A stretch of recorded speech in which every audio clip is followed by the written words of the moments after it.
Hello dear student, आप सभी का स्वागत है आपके अपने यूट्यूब चैनल आदर्श टीचिंग सेंटर में। साथियों, आप सभी को एग्जाम एक्सप्रेस की वीडियो डेली मिलती है जो क्लास 10 के लिए काफ़ी इम्पोर्टेंट है। जो भी बच्चे क्लास 10 के जो 2020-21 का एग्ज़ाम देने वाले हैं और उनके लिए वीडियो जो है काफ़ी हेल्पफुल है, तो सारी वीडियो आप लोग देखें और वीडियो देखने के लिए ज़्यादा से ज़्यादा जो है और संख्या बढ़ाइए आप लोग इस परिवार में, ताकि और मेहनत हम कर सके आपके लिए। और जैसे कि आप सीरीज में इस बैच में आपको हम क्रैश कोर्स करा रहे हैं जिसका नाम है एग्जाम एक्सप्रेस। डेली एक वीडियो देते हैं, ठीक है। और इसमें बहुपद चल रहा है। एग्जाम एक्सप्रेस का ये 8वां वीडियो है। आप सभी से आग्रह है कि जो नए होंगे सब्सक्राइब कर लेंगे, बेल आइकन प्रेस कर लीजिएगा ताकि सभी वीडियो आपको मिलता रहे। और फेसबुक पेज पे जो होंगे उसको फॉलो कर लीजिएगा, लाइक करना मत भूलिएगा। चलिए आज की वीडियो शुरू करते हैं।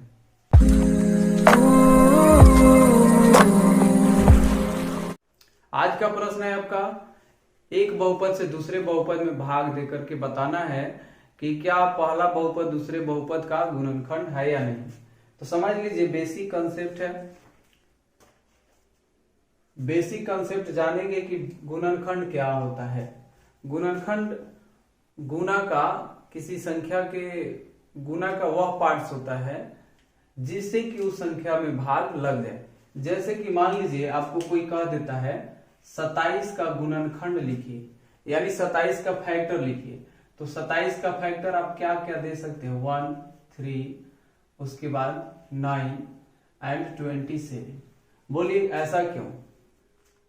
क्योंकि बोलिए यहां से 1 से 27 में, 3 से, 9 से और 27 से इसमें भाग लग जाएगा। इसीलिए हम कहते हैं कि 27 का सभी गुणनखंड है। मतलब समझ लीजिए कि इस सभी संख्याओं से अगर हम इसमें भाग दे तो पूरा पूरा कट जाएगा, ठीक है। तो यहां भी करना क्या है कि पहले बहुपद से दूसरे बहुपद में भाग देना है। अगर पूरा पूरा कट जाता है तो हम समझेंगे कि पहला बहुपद दूसरे बहुपद का गुणनखंड है, ठीक है। चलिए तो आइए हम भाग देते हैं t², यहां से t² -3 से भाग देंगे 2t4 प्लस 3t² -9t और -12 में, ठीक है।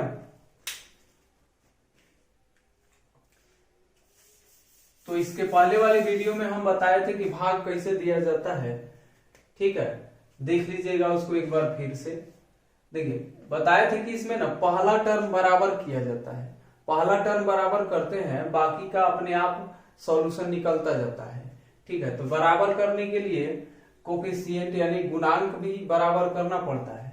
देखिए यहाँ पे 2 है और यहाँ क्या है, कुछ नहीं है तो 1 है। इसका मतलब यह है कि इसमें हम 2 से गुना करेंगे तो इसके बराबर होगा, ठीक है। तो 2 रख दीजिएगा यहाँ पे।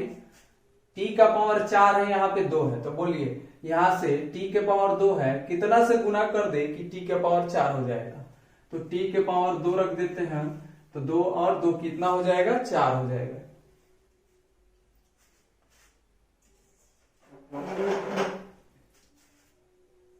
तो यहां से अब कर लेते हैं, तो 2t के पावर 4 माइनस प्लस गुना करेंगे तो माइनस हो जाएगा, और 3 से गुना करिए तो 3 दूना 6t²। भागा में हम लोग घटाते हैं तो प्लस वाला माइनस और माइनस वाला प्लस हो जाता है। ये माइनस होगा, ये प्लस होगा। तो बोलिए प्लस और माइनस कट जाएगा। 3 गो t² है, 6 गो t² कितना हो जाएगा, 9t²। बाकी उतार देंगे, -9t या -12 उतार देंगे, ठीक है। चलिए फिर से भागा देते हैं, तो t² है, यहाँ 9t² है, यानी 9 से गुना करेंगे, प्लस में है, चिन्ह भी बराबर करना पड़ता है। तो 9t² और यहाँ देखिए माइनस और प्लस गुना करिएगा, माइनस और 9 तिरका 27, ठीक है। यहाँ माइनस होगा, यहाँ प्लस होगा, तो देखिएगा ये कट जाएगा, ये पोर्शन कट जाएगा। -9t उतर के आ गया, ठीक है, -9t। और उसके बाद में जो है देखिएगा प्लस 27 में से 12 घटा लीजिए तो कितना आएगा 15। ठीक है, अब हमने कहा था कि जब शेषफल 0 आ जाता है तब जो है पहला बहुपद दूसरे बहुपद का गुणनखंड होता है। यहाँ तो 0 है नहीं। ठीक है, तो यहां लिखेंगे r बराबर not equal to 0, r is not equal to 0। ठीक है, r 0 के बराबर नहीं है, अतः T square minus 3 2t4 plus 3t square minus 9t minus 12 के गुणनखंड नहीं है। ठीक है, गुणनखंड नहीं है, इतना कर लीजिएगा। एक तो और ही बता रहे हैं जिसमें गुणनखंड होगा, तब जाके आपको समझ में आ जाएगा। ठीक है, तो क्वेश्चन को नोट कर लीजिएगा, फिर आगे देखते हैं अगला क्वेश्चन। 4 नंबर क्वेश्चन है, इसके पहले हम लोग 3 नंबर क्वेश्चन जो है कवर कर लिए थे। ठीक है, चलिए दूसरा क्वेश्चन आप देख पा रहे होंगे। दूसरा क्वेश्चन यहाँ पे मैंने इसलिए लिया है कि अगर पहले वाले में आपको समझ में नहीं आया होगा तो दूसरे में समझ में आ जाएगा। ठीक है, चलिए फिर वही भाग देंगे पहला से दूसरे समीकरण में। ठीक है, x cube minus 3x plus 1 से भाग देंगे x के power 5 minus 4x cube plus x square plus 3x plus 1, इसमें भाग देंगे। ठीक है, देखिए यहां पे x के पावर 5 और x के पावर 3 है, तो x के पावर 2 से गुना कर दीजिएगा इसमें, तो x के पावर 5 हो जाएगा x के पावर 2। ठीक है, तो x के पावर 5 हो गया, अब माइनस 3x से गुना करिए तो माइनस प्लस माइनस 3 x के पावर यहाँ 1 हो जाएगा 2 3, यानी 3x क्यूब, अब प्लस 1 से गुना करिएगा तो कितना आ जाएगा x स्क्वायर। ठीक है, भागा में आपको पता है घटाया जाता है, तो यहाँ जो है प्लस का माइनस हो जाएगा, माइनस है तो प्लस और यहाँ माइनस। ठीक है, तो x का पावर 5 माइनस में और ये प्लस में कट जाएगा, और यहां देखिएगा माइनस एक्स स्क्वायर, यहाँ प्लस एक्स स्क्वायर कट गया, और 3x क्यूब प्लस में और माइनस 4x क्यूब माइनस में है, तो घटा लीजिए इसको। तो 3x क्यूब से 4x क्यूब घटाइएगा तो माइनस एक्स क्यूब और प्लस 3x प्लस 1 हो जाएगा यहाँ पे। ठीक है, अब यहाँ माइनस है और यहाँ प्लस है, तो प्लस में माइनस से गुना करेंगे तब ना बराबर होगा, एक्स क्यूब है, यानी एक से गुना कर देते हैं, एक से कर दिए तो आ जाएगा आपका माइनस एक्स क्यूब। ओके, और माइनस माइनस प्लस 3x और प्लस 1 से माइनस 1 में गुना करेंगे तो क्या आ जाएगा यहाँ पे माइनस 1। ठीक है, प्लस 1 से कर दिए माइनस 1 हो जाएगा। देखिए यहाँ पे क्वेश्चन में करना होगा बदलाव, यहाँ पे माइनस कर देंगे तब जाके पूरा पूरा कट पाएगा। ठीक है, तो क्वेश्चन में थोड़ा बदलाव कर देते हैं, यहाँ मिसप्रिंट हो गया था क्वेश्चन में, तो माइनस 1 कर देते हैं यहाँ पे। ठीक है, तो अब यहाँ पे माइनस 1 है, माइनस 1। ठीक है, और यहाँ पे आया माइनस 1 तो प्लस हो जाएगा। ठीक है, तो यहां से प्लस 1 और माइनस 1 कट जाएगा। ठीक है, और देखिए प्लस 3x माइनस 3x ये भी कट जाएगा, और माइनस एक्स क्यूब और प्लस एक्स क्यूब ये भी कट गया, यानी पूरा पूरा कट गया, तो शेषफल क्या आ जाएगा 0 आ गया। बस यही तो लाना था, शेषफल कितना लाना था 0 लाना था। जब r बराबर आपको मिल जाए 0 तब जो है पहला बहुपद दूसरे बहुपद का गुणनखंड होगा, तो लिखेंगे अतः x cube minus 3x plus यहाँ पे प्लस 1 कॉमा देके x का power 5 minus 4x cube plus x square plus 3x minus 1 का इतना जो है इतना का एक गुणनखंड है। ठीक है, बस इसमें इतना ही करना है। देखिए इसमें कोई जो है हम टॉप मेथड बताया नहीं है, बहुत आसान तरीके से बता दी है, एक दो बार रिपीट करके देखिएगा, आपको समझ में आ जाएगा। ठीक है, चलिए 4 नंबर क्वेश्चन इतना कर लेंगे तो कहीं से भी क्वेश्चन आपसे पूछा जाता है तो आप इस पे आधारित क्वेश्चन बना सकते हैं। ठीक है, बुक में बहुत सारा क्वेश्चन आपको मिल जाएगा, इस पे आधारित आप जो है बनाइएगा और प्रैक्टिस करिएगा। ठीक है, चलिए 5 नंबर क्वेश्चन देखते हैं। इसमें 3x का power 4 plus 6x Q minus 2x square minus 10x minus 5 के अन्य सभी शून्य ज्ञात कीजिए यदि इसके दो शून्य √5/3 और माइनस √5/3 है। आपको पता है कि जिस समीकरण में या जिस बहुपद में चर का अधिकतम घात जितना होता है उसका उतना ही शून्यक होता है। ठीक है, तो इसमें अधिकतम जो है चर का घात 4 है तो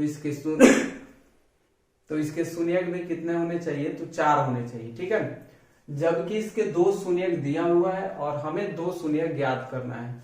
थोड़ा प्रोसेस इसका लंबा है, ध्यान से देखेंगे तो समझ में आ जाएगा। देखिएगा, चलिए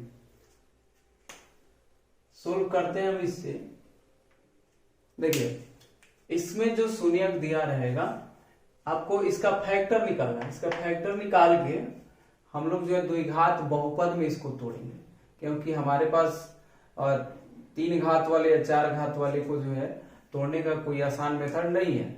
तो इसको द्विघात बहुपद में अगर तोड़ देते हैं तो आसानी से हम लोग जो है इसका फैक्टर निकाल लेंगे और वहां से शून्यक निकालना आसान हो जाएगा। ठीक है, तो आइए देखिए, जो शून्यक रहेगा उसमें क्या करना है कि जो प्लस वाले होंगे उसको x में से घटा करके और जो माइनस वाले होंगे x में जोड़ करके दोनों को गुना कर लेंगे तो ये जो है बहुपद का फैक्टर बन जाएगा, एक गुणनखंड हो जाएगा। ठीक है, देखिए लिखेंगे, या जो है प्लस में है तो कर लेंगे minus x into √5/3 into x plus √5/3। यहां पे बहुपद के जो है, ठीक है, आप जो इसे ना px मान लीजिएगा। ठीक है, px मान लेंगे ताकि शॉर्ट रूप हो जाएगा, लिखना आसान हो जाएगा। यहाँ पे मैंने क्या ले लिया इसको px, यानी px बराबर इतना दिया हुआ है बहुपद, px के गुणनखंड होंगे। अब बोलिए क्यों गुणनखंड होंगे, दोनों के बराबर 0 पुट करिएगा तो फिर से जो है √5/3 और माइनस √5/3 आ जाएगा। ठीक है, चलिए गुणनखंड हो गया। इसे जो है ना सरल कर लीजिए, a minus B into A plus B के फॉर्म में, तो a स्क्वायर यानी x² माइनस √5/3 का होल स्क्वायर हो जाएगा, अर्थात x² माइनस रूट हट जाएगा क्योंकि स्क्वायर हो रहा है तो 5/3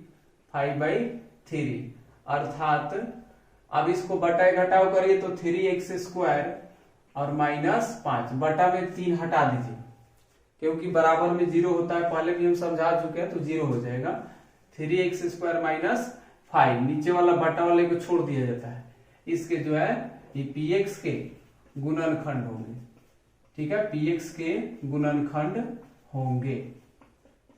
अब गौर करने की बात है कि जब ये px का यानी बहुपद का गुणनखंड है तब जो है इससे अगर हम भाग देते हैं इसमें तो आसानी से पूरा भाग लग जाना चाहिए। जैसे कि 4 नंबर प्रश्न में हमने आपको बताया कि जिस बहुपद से हमने भाग दिया था एक बहुपद से दूसरे बहुपद में तो क्या आया था शेषफल 0, तो मैंने कहा था उसको पहला बहुपद दूसरे बहुपद का गुणनखंड है।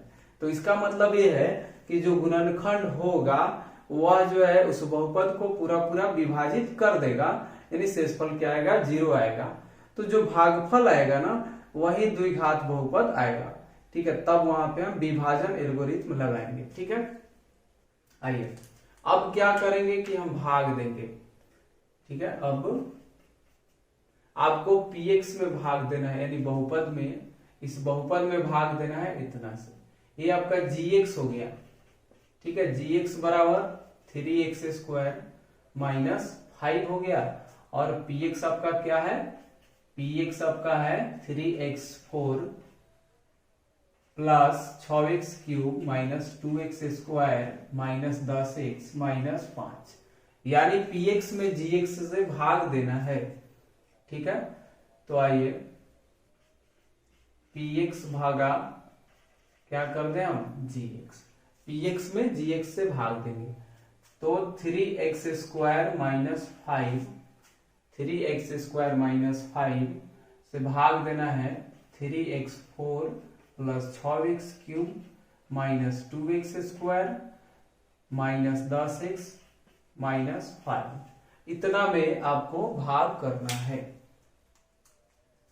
ठीक है, ये देखिए 3x4 है और यहाँ 3x² है, मतलब x² में अगर गुना x² से करेंगे तो x4 हो जाएगा, तो यहाँ पे x² से भाग देते हैं तो 3x4 हो जाएगा और माइनस प्लस माइनस क्या हो जाएगा 5x²। ओके, यहाँ माइनस और यहाँ प्लस, तो ये जो है कट जाएगा और यहाँ देखिए 5x², सबसे पहले 3 घात वाले को उतार लेते हैं तो 6x³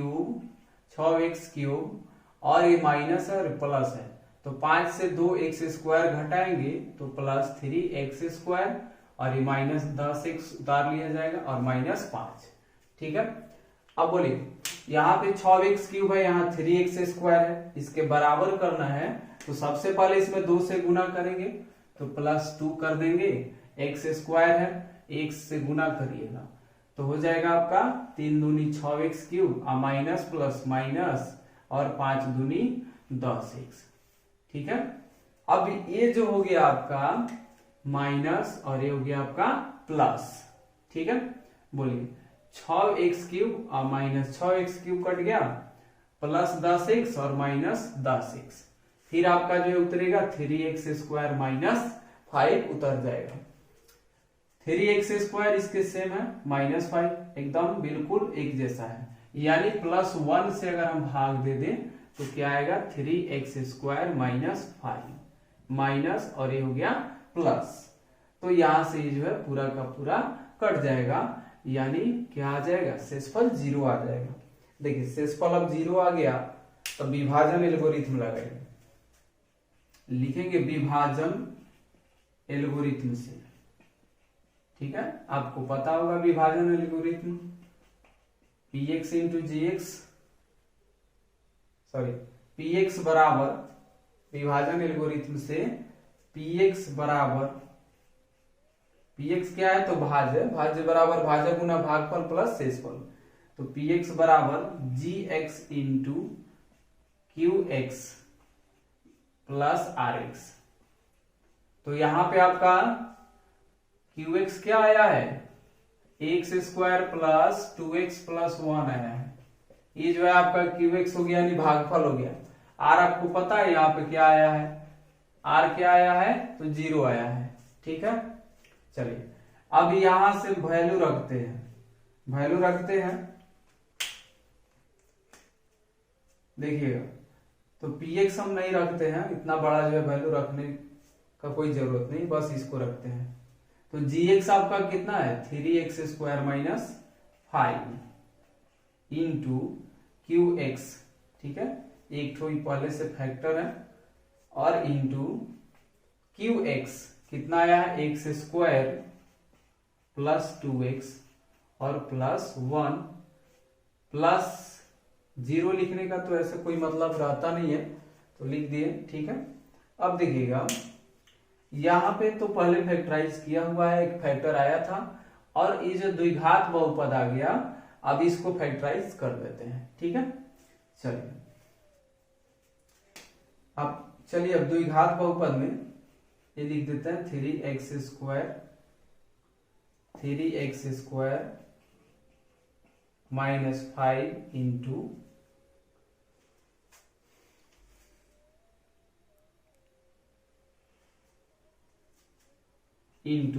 देखिए इसमें फर्स्ट और लास्ट टर्म को गुना करेंगे x² 1 से तो x², ठीक है, इसको x इंटू x कर लेंगे तो जोड़ने पर 2x और x² गुना कर लेंगे, यानी x² प्लस x करना है प्लस 1। ठीक है, ऐसे कर लीजिएगा।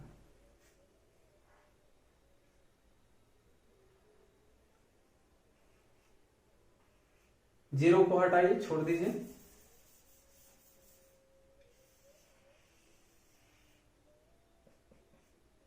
देखिए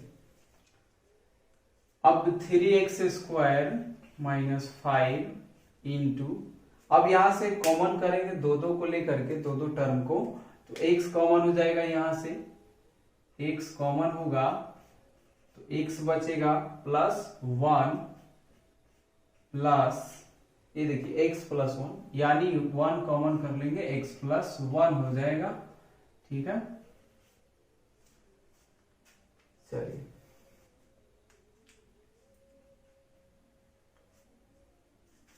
3x² minus 5 into x plus 1, यहां से हो जाएगा x प्लस 1 और x प्लस 1।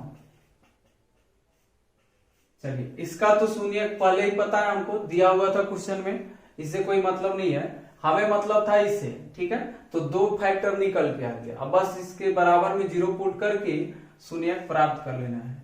अब x प्लस 1 इजकल टू 0, तो x बराबर क्या हो गया -1, दूसरा भी सेम है। ठीक है, तो x बराबर क्या हो जाएगा -1, यानी दोनों का शून्यक क्या हो जाएगा, दोनों जो अन्य शून्यक है -1 आ गया।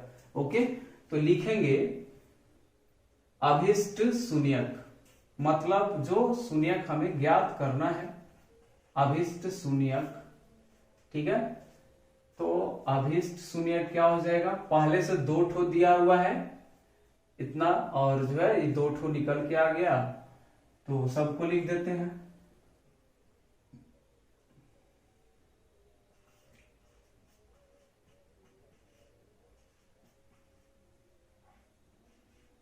√5/3 एंड -√5/3 और -1। ठीक है, ये जो है आंसर आपका हो गया। ओके, आप जांच भी कर सकते हो रख करके इसमें। ठीक है, चलिए आई होप कि आपको समझ में आ गया होगा, क्वेश्चन कोई स्टॉप नहीं था, प्रोसेस थोड़ा सा लंबा था। ठीक है, इसी तरह की वीडियो देखने के लिए, ऐसे प्रश्नों का हल पाने के लिए सब्सक्राइब करें हमारे चैनल को और बेल आइकन प्रेस करें। फेसबुक पेज पे हो तो फॉलो करें और लाइक करें। तो चलिए आज के लिए जो है इतना ही इस वीडियो में, फिर से मिलते हैं अगले वीडियो में। जय हिंद, वंदे मातरम।